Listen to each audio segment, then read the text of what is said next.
سلام. میخوام یکی از عجایب هفت‌گانه رو نشونتون بدم. واقعا بی‌نظیره.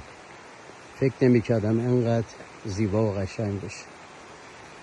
تو مسیر خور به طرف بیابونک یه قسمتی بود که بهش میگفتن آبشار نمک.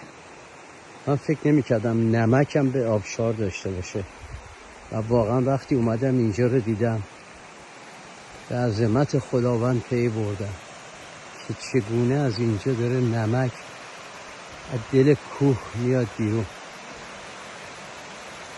چقدر زیبا و قشنگه، چقدر بی‌نظیره.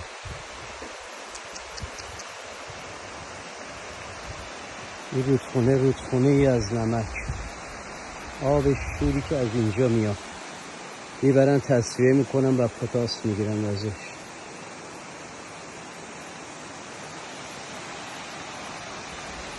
عظمت خداوند، لا اله الا الله.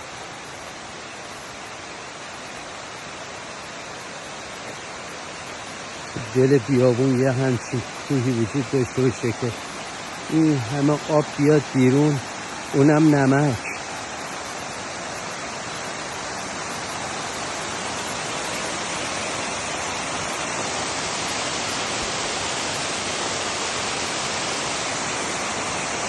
خدای عظمتش رو